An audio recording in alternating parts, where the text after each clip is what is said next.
อินทรีย์สังวรรูปรสกลิ่นเสียงมีกายมีใจเรียนรู้เพ่งยิบตรองดูตาและหูพึงรู้ไว้ก่อนความคิดว่าจะหยาบหนาเอามาพันพรปิดปากนอกก่อนแล้วจึงปิดปากในพูดมากเรื่องมากพูดน้อยก็มีเรื่องน้อยไม่พูดเพียงหน่อยก็พลอยไม่มีเรื่องใดคิดมากทุกมากคิดน้อยทุกน้อยจริงไหมร้ายดีแยกได้ยาวใส่ไว้ในอารมณ์อินทรียสังวรจัดการให้มันสมบูรณ์เอาไว้เป็นทุนได้เกื้อหนุนสร้างแนวขวางคมกิเลสใดๆจะได้ไม่มาถล่มธรรมะชัยห่มเพียรบ่งอินทรีย์สังวร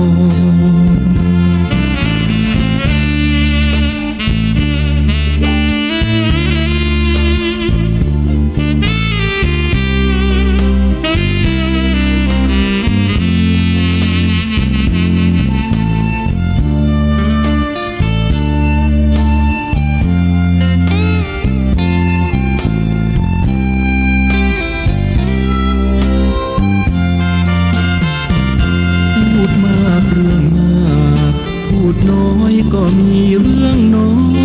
ยไม่พูดเพียงหน่อย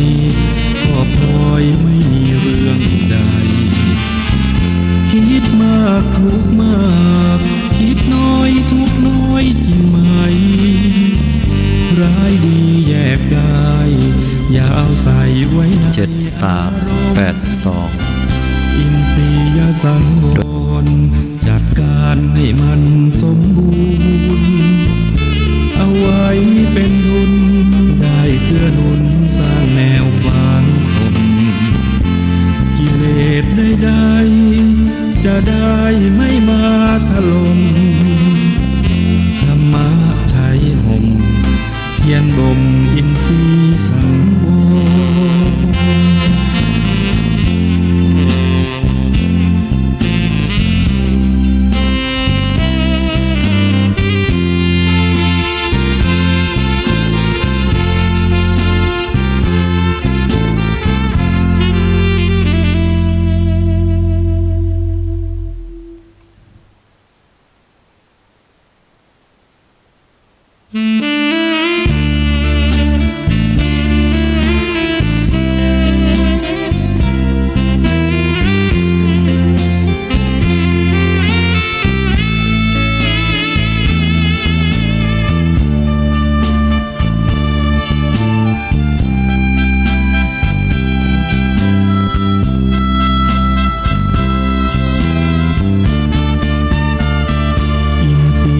สังว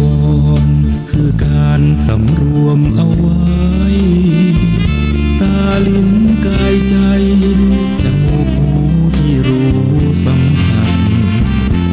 ระวังระวัยสิ่งใดที่ต้องจำกัดควรฝึกควรหัดปฏิบัติอินทรีย์สังวรรูปรสกลิ่นเสียงมีกายมีใจเรียนรู้เพ่งยิบตรองดูตาและหูพึงรู้ไว้ก่อนความคิดว่าจะหยาบหนาเอามาพันพรปิดปากนอกก่อนแล้วจึงปิดปากในพูดมากเรื่องมากพูดน้อยก็มีเรื่องน้อยไม่พูดเพียงหน่อยก็พลอยไม่มีเรื่องใดคิดมากทุกมากคิดน้อยทุกน้อยจริงไหมร้ายดีแยกได้ยาวใส่ไว้ในอาร ารมณ์อินทรียสังวรจัดการให้มันสมบูรณ์เอาไว้เป็นทุนได้เกื้อหนุนสร้างแนวขวางคมกิเลสใดๆจะได้ไม่มาถล่มธรรมะชัยห่มเพียรบ่งอินทรีย์สังวร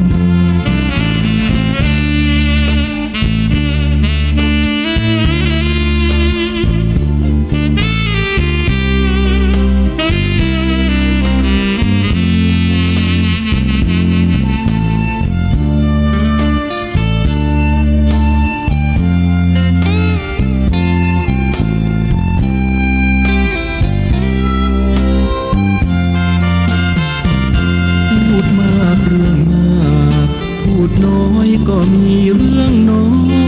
ยไม่พูดเพียงหน่อยก็พลอยไม่มีเรื่องใดคิดมากทุกมากคิดน้อยทุกน้อยจริงไหมร้ายดีแยกได้อย่าเอาใส่ไว้ในอารมณ์อินทรียสังวรจัดการให้มันสมบูรณ์เอาไว้เป็นทุนได้เกื้อหนุนสร้างแนวขวางคมกิเลสใดๆจะได้ไม่มาถล่มธรรมะชัยห่มเพียรบ่มอินทรีย์สังวร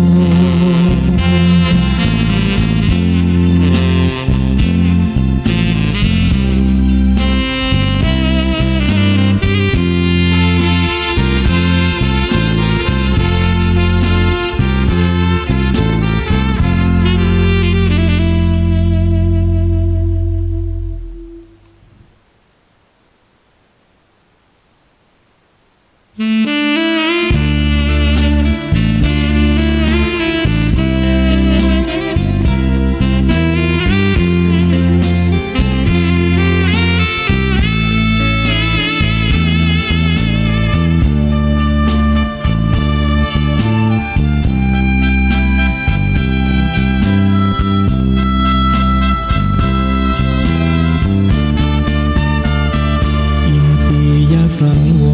รคือการสำรวมเอาไว้ตาลิ้นกายใจจมูกหูที่รู้สัมผัสระวังระวัยสิ่งใดที่ต้องจำกัดควรฝึกควรหัดปฏิบัติอินทรีย์สังวรรูปรสกลิ่นเสียงมีกายมีใจเรียนรู้เพ่งพิจตรองดูตาและหูพึงรู้ไว้ก่อนความคิดว่าจะหยาบหนาเอามาพันพรปิดปากนอกก่อนแล้วจึงปิดปากในพูดมากเรื่องมากพูดน้อยก็มีเรื่องน้อยไม่พูดเพียงหน่อยก็พลอยไม่มีเรื่องใดคิดมากทุกมากคิดน้อยทุกน้อยจริงไหมร้ายดีแยกได้ยาวใส่ไว้ในอารมณ์อินทรียสังวรยกมือ10 นิ้วกายคิ้วเกศาอาหังวันตาติถไรเจ้าดังพุทธคุณสดใสบ่เศร้าธรรมะแบบเบาดีงามกับสังฆรัตรวมแล้วเป็น3ไตรรัตน์เรืองนามอัญจุรีเจ้าอัญจุรีเจ้า10 นิ้วกราบแนบใต้ไหว้สาปารมีธรรมในครูบาอาจารย์พระมหาเถรานุเถระท่านเจ้าคณะพระสังฆาธิการทุกรูปทุกตนขอความสุขความสวัสดีในธรรมะแห่งองค์สมเด็จพระสัมมาสัมพุทธเจ้าจงมีแก่บรรดาศรัทธาสาธุชนท่านผู้ฟังทุกท่าน ที่มีโอกาสเปิดเครื่องรับฟังรายการเสียงธรรมก่อนรับตาดังสถานีวิทยุเพื่อการศึกษาพระพุทธศาสนาและวัฒนธรรม FM ความถี่ 104.50 เมกะเฮิรตซ์วิทยุเพื่อการศึกษาพระพุทธศาสนาแห่งนี้ถวายเวลาธรรมาภาพพระมหาประสิทธมาภินันโทน้อมนำเอารายการนี้มามาจ๋ามาอธิบายประคับประคองฉลองศรัทธาเพิ่มพูนศรัทธาความเชื่อภาษาทะความเลื่อมใสในทางพระพุทธศาสนาญาติโยมสาธุชนท่านผู้ฟังทุกท่านวันนี้ก็เป็นวันโกนพวกนี้ก็เป็นวันพระเป็นวันที่เฮาท่านทั้งหลายต่างทราบกันดีว่าเป็นวันสำคัญยิ่งในทางพระพุทธศาสนาในจำนวนวันวิสาขบูชาถัดจากวันวิสาขบูชามาวันหนึ่งก็คือวันอัฐมีบูชาวันบูชาพุทธสรีระหรือวันถวายพระเพลิงพระพุทธสรีระขององค์สมเด็จพระสัมมาสัมพุทธเจ้าหลังจากที่ประสูติตรัสรู้ปรินิพพานในวันวิสาขบูชาเพ็ญเดือน8หรือเพ็ญเดือน6เดือน8เป็นบ้านเฮาเดือน6ภาคกลางอัฐมีบูชาคือเป็นวันที่มีความควรแก่การศึกษาที่เฮาท่านทั้งหลายทราบดีว่าหลังจากที่พระพุทธเจ้าดับขันธปรินิพพานหมู่เจ้ามัลละก็เสด็จไปยังสถานที่พระพุทธเจ้าได้เสด็จดับขันธปรินิพพานทรงประกอบพิธีบูชาพระบรมศพอยู่ถึง6วันพอวันที่7ก็ได้อัญเชิญพระบรมศพไปประดิษฐานที่มกุฏพันธนะเจดีย์เพื่อถวายพระเพลิงพระพุทธสรีระของพระพุทธเจ้าวันนั้นพระมหากัสสปะเถระพร้อมด้วยภิกขุบริวารได้เดินทางมาเฝ้าพระพุทธเจ้ารูปสุดท้ายระหว่างทางได้รู้ข่าวการปรินิพพานจากมานพคนหนึ่งว่าพระพุทธเจ้าปรินิพพานได้7 วันแล้วในวันนี้เพิ่นก็จะได้มีการประชุมเพลิงเหล่าภิกษุที่เป็นพระขีณาสพก็เกิดธรรมสังเวชส่วนผู้เป็นปุถุชนก็เศร้าโศกเสียใจพิไรรำพันท่านพระมหากัสสปะเถระได้ปลอบใจภิกษุทั้งหลายแล้วก็พากันเดินทางไปยังมกุฏพันธนะเจดีย์ตรงไปถวายอภิวาทพระยุคลบาทไว้ด้านใต้พระบาทคือเตียด้านเบื้องท้ายพระบาทก็คือปลายตีนของพระพุทธเจ้าด้วยเสียงเกล้าทานใดนั้นจิตตกาทานที่ได้ตั้งเอาไว้ก็ไฟก็ติดลูกโป่งขึ้นเมื่อเพลิงไหม้พระพุทธสรีระแล้วก็ได้มีท่อน้ำไหลหลั่งมาจากอากาศน้ำพุ่งขึ้นจากไม้สาระดับจิตตกาทานหมู่เจ้ามันละดับจิตตกาทานด้วยน้ำหอมแล้วจัดกำลังพลอารักขาทำการสักการะบูชา7 วันเมื่อพระเจ้าผู้ครองนครต่างหลาย7 เมืองจากเมืองราชคฤห์เวสาลีกบิลพัสเป็นต้นได้ทราบข่าวการเสด็จดับขันธปรินิพพานจึงได้ส่งสมณทูตหรือทูตานุทูตมาขอพระบรมสารีริกธาตุในขั้นแรกหมู่เจ้ามันละก็ไม่ยอมจนเกือบจะเกิดสงครามศึกแย่งกระดูกอาทิขี้เต้าเจตมูลเพลิงเพราะความอาศัยทนพามผู้ชาญฉลาดใช้วาทศิลป์ในการศึกสงครามครั้งนั้นจึงมาเกิดขึ้นโดยทนพามก็ได้กล่าวว่าพระพุทธเจ้าทรงสรรเสริญขันติความอดทน การที่เฮาทั้งหลายจะได้มาประหัตประหารกันเป็นสงครามเกิดขึ้น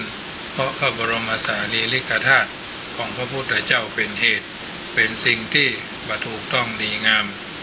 บ่เป็นบังควรเลยเฮาทั้งหลายจงพร้อมพับรักษามัคคีปากันแบ่งพระบรมสารีริกธาตุออก8 ส่วนออกเป็น8 ส่วนแต่ละส่วนคือเท่ากันแล้วนำไปสร้างพระสถูปบรรจุพระบรมสารีริกธาตุไว้ในเมืองของตนเพื่อคือแพร่หลายไปทั่วทุกสารทิศ สำเร็จประโยชน์สุขสิ้นกาลนานหมู่เจ้ามันละกับภูตานุทูต7 เมืองต่างก็หันดีหันงามจะได้มอบโทนพามจัดการเรื่องนี้โทนพามจึงแบ่งออกเป็น8 ส่วนเท่ากันแล้วก็ได้ขอท่านานที่ใจตวงเพื่อไปสร้างสถูปบรรจุไว้สักการะบูชาเมืองเหล่านั้นก็เมื่อได้พระบรมสารีริกธาตุแล้วก็นำไปสร้างพระสถูปบรรจุไว้เพื่อเป็นที่ไหว้แต่สักการะบูชาเป็นลำดับมาท่านสาธุชนท่านผู้ฟังทั้งหลาย วันสำคัญเช่นนี้ได้เวียนมาจุจอดรอดถึงสมควรอย่างยิ่งที่เรา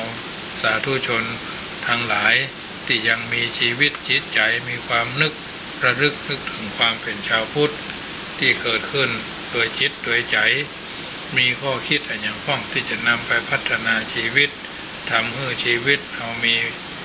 บ่ได้สูญเปล่าเช่นชีวิตของพระพุทธเจ้าซึ่งเป็นพระบรมศาสดาของหมู่เฮาเหล่าเจ้าข้าใช้เวลาเผยแผ่พระพุทธศาสนาสั่งสอนอบรมเป็นเวลาถึง45 พรรษาก็ได้เสด็จดับขันธปรินิพพานไปแล้วอันเนี้ยเป็นส่วนหนึ่งที่เฮาท่านทั้งหลายจำเป็นจะต้องสำเนียกสำนึกพุทธองค์ทรงสอนพุทธบริษัทให้ดำรงอยู่ด้วยความบ่ประมาทจนวาระสุดท้ายว่าอัปมาเทนะสัมปาเททะดูก่อนท่านทั้งหลายจงทำหน้าที่ให้สำเร็จด้วยความบ่ประมาทเตอะว่าอันบ่ประมาทในชีวิตบ่ประมาทในความเจ็บป่วยบ่ประมาทในกาลเวลาบ่ประมาทในสถานที่จักตายสถานที่แห่งใดแห่งหนึ่งเป็นสิ่งที่เฮาท่านทั้งหลายจะพึงทำความเข้าใจถูกต้องท่องแท้สมคุณสมค่าที่เฮาท่านทั้งหลายเป็นพุทธศาสนิกชนมีพระพุทธเจ้าเป็นผู้นำมีพระสัทธรรมเป็นแผนที่มีพระอริยสงฆ์เป็นผู้ชี้ตัวเฮาคือแหล่งแห่งการทำดีและก็ทำชั่วดีชั่วอยู่ที่ตัวเฮาทำสูงต่ำอยู่ที่เฮาทำตัวอันเนี้ยญาติโยมสาธุชนท่านผู้ฟังทุกท่านน้ำทำคำสอนในทางพระพุทธศาสนานำมาสาธกนำมายกให้ญาติโยมสาธุชนได้ฟังแล้วก็นำไปเป็นเครื่องเตือนจิตสกิจใจดำเนินตามอธิบายที่เพิ่นบอกว่าบรรดาทางทั้งหลายที่เราควรจะเดินมีอยู่8มีทาง8องค์8เป็นทางเกษมเป็นทางที่จะถึงอมตะคือพระนิพพานได้ตามธรรมดาญาติโยมสาธุชนมักคะแปลว่าหนทางปฏิบัติหรือทางดำเนินชีวิตสำนวนในทางบรรยายธรรมะมีชื่อเรียกได้หลายอย่างเฮาท่านทั้งหลายควรจะทราบไว้เพื่อเป็นเหตุว่าเหตุใดจึงเรียกว่าอย่างนั้นหนทางสายกลางพูดถึงคำว่ากลางย่อมจะมีคำว่าขอบหรือที่สุดเหมือนสิ่งที่เป็นวงกลมย่อมจะมีจุดตรงกลางและริมขอบเหมือนต้นไม้ย่อมจะมีทางตรงกลางและที่สุดทั้งสองข้างสำหรับข้อปฏิบัติทางหนึ่งเรียกว่ากามสุขันธิกานุโยคได้แก่ข้อปฏิบัติอย่างเพลาของบุคคลผู้มกมุ่นคุ้นคิดอยู่ในกามคือความใคร่มหูจักปอทั้งกายและใจไม่ได้ปลีกตัวจากกามเป็นการปฏิบัติที่ย่อหย่อนยานเกินไปสามารถจะบรรลุได้เราต้องไปเป็นทางที่2อัตตกิระอาถานุโยคอันนี้ก็เข่งเกินไปก็ทำให้บรรลุได้โวยแต่ว่าอันตรายอาจจะขาดอาจจะเป็นทางให้เสียหายนะประการที่3ก็คืออัตตกิระอาถานุโยคแล้วก็แถมข้อ1ก็คือกามสุขันธิกานุโยคอัตตกิระอาถานุโยคและมัชฌิมาปฏิปทาต้องเป็นทางที่กลางๆบ่ถึงนักบ่หย่อนนักบ่สำหรับสิ่งที่เฮาท่านทั้งหลายจะต้องเดินทางมันมีอยู่4 เส้น8 เส้นทางพระพุทธเจ้าและพระอรหันต์สาวกทั้งหลายว่ามรรค8 ข้อ8 ทางนั่นก็คือ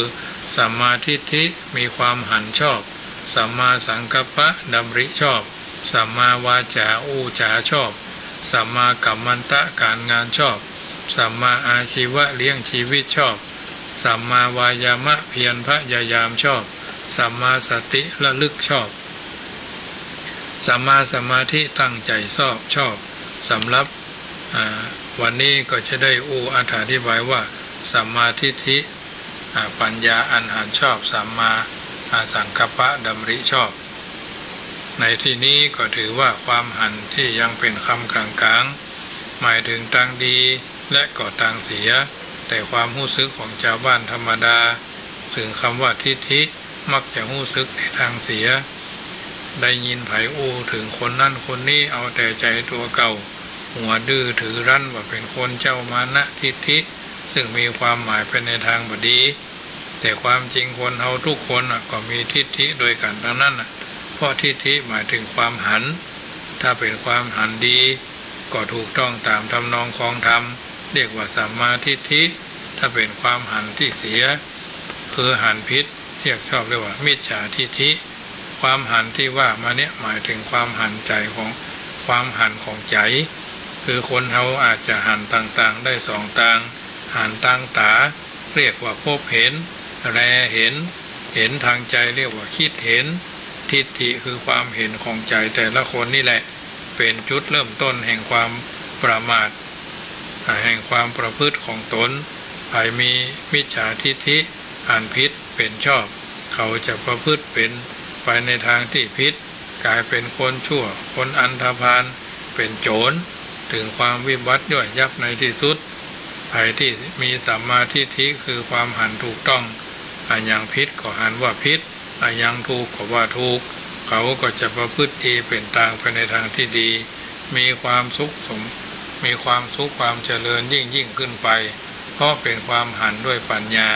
สัมมาทิฏฐิที่ว่าที่นี้มีความหมายในทางปฏิบัติสองอย่างคืออย่างต่ำอย่างสูงความหมายอย่างต่ำหมายถึงความหันถูกต้องตามครองธรรมหู้จักผิดชอบชั่วดีหันว่าทำดีได้ดีทำชั่วได้ชั่วบาปมีจริงบุญมีจริงมารดาเป็นผู้มีพระคุณจริงเหล่านี้เป็นต้นอย่างสูงหมายถึงมีญาณความรู้ในอริยสัจสี่ดังพระบาลีในมัคคะวิภังคสูตรว่าทุกเขปญาณังทุกขสมุทัยเยญาณังทุกขนิโรเทญาณังทุกขนิโรธคามินิยาปฏิปทาญาณังซึ่งแปลว่าความรู้ในทุกความรู้ในเหตุให้เกิดทุกความรู้ในความดับแห่งทุกความรู้ในข้อปฏิบัติเพื่อถึงความดับทุกความรู้ในอริยสัจสี่นี่แหละเป็นสัมมาทิฏฐิอย่างสมบูรณ์การปฏิบัติเกี่ยวกับทิฏฐิของแต่ละคนเมื่อว่าโดยย่อถ้าตนเป็นผู้มีสัมมาทิฏฐิอยู่แล้วก็พึงประคับประคองสัมมาทิฏฐิไว้และเพิ่มพูนให้สมบูรณ์ยิ่งขึ้นถ้าตนมีความหันผิดก็พึงทำความหันของตนคือถูกต้องเรียกว่าทิฏฐุชุกรรมโดยวิธีทบทวนทิ้งถึงข้อคำสอนที่เรียกว่าธรรมานุสรณะและการฟังธรรมะก็เรียกว่าธรรมัสสวนะการสนทนาก็เรียกว่าธรรมสากัจฉากิจทั้งสามนี่แหละเป็นวิธีทำความเห็นให้ถูกต้องทบทวนถึงคำสอนเรียกว่าธรรมานุสรณะฟังธรรมที่เรียกว่าธรรมัสสวนะสนทนาเรียกว่าธรรมสากัจฉาการที่คนมีความหันผิดแล้วมาคิดปรับปรุงความหันของตนเสียใหม่โดยความสำนึกตัวได้เช่นนี้ย่อมจะกลับกลายเป็นคนมีความถูกต้องและปฏิบัติถูกตามทำนองครองธรรมนำตนให้เป็นคนดีได้สมนัยยะแห่งบาลีที่กล่าวว่าโยพาโรมัญญติภารยังบัณฑิโตวาปิเตนะโซแปลความเป็นภาษาไทยว่าคนโง่ที่รู้ตัวเองว่าโง่ย่อมเป็นคนฉลาดเพราะเหตุนั้นได้บ้างเพราะฉะนั้นการปฏิบัติที่ปฏิบัติตามมรรคข้อตนอันเป็นก้าวแรกนี้สมเด็จพระชินสีห์จึงสอนให้ปรับปรุงความคิดเห็นให้ถูกต้องก่อนคือเป็นคนมีทิฏฐิสัมมาทิฏฐิอย่าเป็นคนมิจฉาทิฏฐิญาติโยมสาธุชนท่านผู้ฟังทั้งหลายอันนี้เป็นส่วนหนึ่งที่น้อมนำมาจากมาอธิบายคือญาติโยมสาธุชนคนดีตั้งอกตั้งใจนำไปเป็นเครื่องพินิจพิจารณา เข้าใจอย่างถูกต้องท่องแท้สมกุลสมก้าที่เฮาท่านทั้งหลายเป็นพุทธศาสนิกชนมีพระพุทธเจ้าเป็นผู้นำมีพระสัทธรรมเป็นแผนที่มีพระอริยสงฆ์เป็นผู้ชี้ตัวเฮาคือแหล่งแห่งการทำดีและก็ทำชั่วดีชั่วอยู่ที่ตัวเฮาทำสูงต่ำอยู่ที่เฮาทำตัวค่ำคืนนี้อาตมาภาพพระมหาประสิทธิ์ธรรมาภินันโทน้อมนำเอาสาระธรรมะอันเป็นสัจธรรมคำสอนมาจากอธิบายเพิ่มเติมเพื่อญาติโยมสาธุชนได้ยินได้ฟังแล้วนำไปเป็นข้อเตือนจิตสะกิดใจจักบ่ได้ทรำผิดพลาดคลาดเคลื่อนจากความเป็นจริงจะได้ปฏิบัติถูกต้องท่องแท้นี้ในฐานะที่วันพรุ่งนี้เป็นวันสำคัญยิ่งคือเป็นการทำบุญวันอัฐมีบูชาในการที่จะดำเนินชีวิตถูกต้องตามหลักการทำบุญสร้างกุศลด้วยกายด้วยวาจาด้วยจิตใจจักบ่ฮื้อทรำผิดพลาดด้วยประการต่างๆหันบุญฮื้อรีบหาบหันบาปฮื้อรีบหนีมนุษย์เฮานี้มีร่างกายเต็มไปด้วยโรคร่างกายของคนเฮานั้นก็เพราะบางมากแม้จะระมัดระวังเพียงใดโรคภัยไข้เจ็บก็เข้ามาสู่ในตัวตนเฮาตลอดเสมอเวลาจะขอยกตัวอย่างว่าร่างกายเต็มไปด้วยสิ่งที่จักมาบั่นทอนคือเฮาท่านทั้งหลายเป็นหั่นเป็นนี่อย่างน้อยๆก็โลภโกรธโลภโกรธโลภหลงบุคคลประพฤติสิ่งที่มันบ่ดีก็จะได้เป็นอัปมงคลอย่างนั้นถือว่าทุกคนทุกท่านมีความคิดเห็นว่าทำดีบ่หันได้ดีทำชั่วได้ดีฟังแล้วน่าใจหายอันนี้เป็นมิจฉาทิฏฐิจำเป็นจะต้องมีมิจฉาทิฏฐิว่าบางคนเนี่ยเป็นมิจฉาทิฏฐิว่า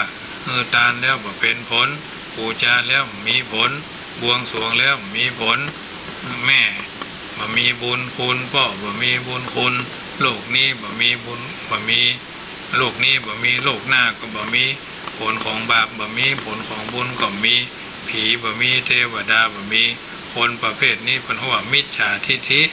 หันผิดจากสิ่งที่บ่ถูกว่าถูกหันสิ่งบ่ดีว่าดีเพราะฉะนั้นความหันนั้นเป็นเรื่องสำคัญเราต้องมองตรงกันข้ามเราจึงจะรู้ว่าสิ่งต่างๆเหล่านี้เป็นสิ่งที่เกิดขึ้นกับตัวกับตนเกิดประโยชน์เป็นมงคลแก่ตัวแก่ตนเราเป็นลำดับไปดังนั้นถือว่าทุกคนทุกท่านเมื่อชีวิตมันน้อยนักอย่าทำสิ่งที่มันบ่ดีบ่งามพยายามละชั่วโดยกายโดยวาจาโดยจิตใจทำความดีถึงมรรคถึงผลตามที่เราท่านทั้งหลายปรารถนาทุกสิ่งทุกอย่างมีสิ่งที่ดีที่งามเกิดขึ้นและที่สำคัญสนับสนุนให้การทำความดีเกิดขึ้นแก่ชาติประเทศพระพุทธศาสนาโดยการใจสมองปองดองพวงประชาสถาบันต้องรักษาพระพุทธศาสนาต้องบำรุงพระพุทธเจ้าตรัสว่าพุทธบริษัท4คือภิกษุอุบาสกอุบาสิกาภิกษุณีนี่ก็บ่มีแล้ว4ลักษณ์4เสาจะเป็นเครื่องค้ำจุนพระพุทธศาสนาแม้ว่าปัจจุบันจะขาดเสียซึ่งภิกษุณีก็เป็นปัจจัยส่วนน้อยแต่ภิกษุณีใช่ว่าจะขาดหายไปเลยก็ยังมีอยู่แต่ไม่มากจุดเสาสำคัญสำลักก็คือภิกษุอุบาสกอุบาสิกากลมเกลียวกลมเกินกันไว้บำรุงปกปักรักษา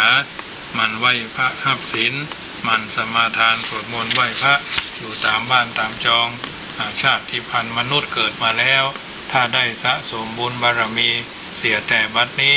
มีชีวิตอยู่ไปก็มีประโยชน์ถ้าบ่สะสมบุญกุศลไว้ก็ชีวิตก็ไร้ค่าเพราะที่ได้เกิดมานั้นนับแสนยากแส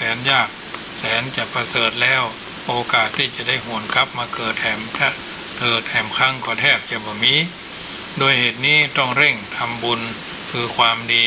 สร้างบารมีคือเพิ่มขึ้นประกอบทำกรรมที่ดีเทินจึงมีคำกรสอนใจว่าบุญเติมเสริมทรงฮื้อได้ดีบุญยิ่งทำยิ่งทวีเพลิดพริ้งบุญยิ่งมากยิ่งมีความสุขบุญติดตามว่าทิ้งเช่นเขาเงาตัวบุญเป็นอริยทรัพย์อันประเสริฐบุญเป็นสิ่งชูเชิดให้เกิดมีบุญเป็นบุญญาราศีความดีพร้อมบุญเป็นสิ่งที่น้อมนำมา เกิดสุขสวัสดีค่ำคืนวันนี้รายการเสียงธรรมก่อนรับตามาถึงช่วงสุดท้ายก่อนนำรายการจากท่านไปก็พากันไหว้พระสวดมนต์ดีงามเหมาะควรสวดมนต์เป็นยาทาภาวนาเป็นยากินทุกคนทุกท่านจะรับจะนอนขอแผ่เมตตาหลวงปู่แหวนท่านกล่าวว่าการต่อสู้กับความพอใจก็คือกิเลสความบ่พอใจก็คือมะกิเลสกามกิเลสเป็นอุปมาเหมือนแม่น้ำทานน้ำน้อยทานน้ำน้อยใหญ่บ่มีประมาณไหลลงสู่ทะเลบ่มีที่เต็มชั้นใดก็ดีกามตัณหาที่บ่พอดีภวตัณหาวิภวตัณหาเป็นแหล่งเกิดทุกข์ก่อทุกข์สร้างทุกข์ก่อความเดือดร้อนบ่มีที่สิ้นสุดสิ้นเสียงเพราะฉะนั้นเอาท่านทั้งหลายก็พยายามลดละเลิกสิ่งที่มันบ่ดีบ่งามเพื่อเกิดกับคิดกับใจเฮาอยู่บ่อยๆทำบุญสร้างบารมีมันสวดมนต์ไหว้พระสวดมนต์เป็นยาทาภาวนาเป็นยากินทำทุกคนทำด้วยตัวของเราเองทุกสิ่งทุกอย่างก็จะเป็นนิมิตหมายบางทีบางครั้งการมองคนเพิ่นว่าเขามีส่วนเลวบ้างช่างหัวเขาจงเลือกเอาส่วนที่ดีเขามีอยู่เห็นประโยชน์โลกบ้างยังน่าดูส่วนที่ชั่วอย่าไปรู้ของเขาเลยจะหาคนดีจะหาคนมีดีโดยส่วนเดียวอย่ามัวเที่ยวค้นหาสหายเหมือนตามหาหนวดเต่าตายเปล่าเลยฝึกให้เคยมองแต่ดีที่มีคุณจริงนะทุกคนทุกท่านต่อถือว่าเป็นคนที่มีความรู้มีความสามารถคุณวุฒิคือการศึกษาคุณธรรมคุณภาพคือสิ่งที่เอาการศึกษามาแจกแจงแยกแยะและก็คุณธรรมน้อมนำเอาธรรมะที่พระพุทธเจ้าตรัสไว้ลึกอยู่ในใจกระทำอยู่ในใจปั้มเพ่งอยู่ในใจสิ่งต่างๆเหล่านี้ก็จะเป็นนิมิตหมายให้คือเฮาท่านทั้งหลายได้อยู่เย็นเป็นสุขรุ่งเรืองก้าวหน้าและพอเท่าแต่นั้นก่อนจะรับจะนอนแต่ละค่ำแต่ละคืนก็พากันแผ่เมตตาถึงคนที่เฮาฮักคนที่เฮารู้สึกว่าเขาเป็นศัตรูกับเฮาคือเฮารู้สึกเกลียดชังเขาเหลือเกินไม่อยากจะอู้ตัวไม่อยากจะร่วมงานตัวไม่อยากจะเกี่ยวข้องตัว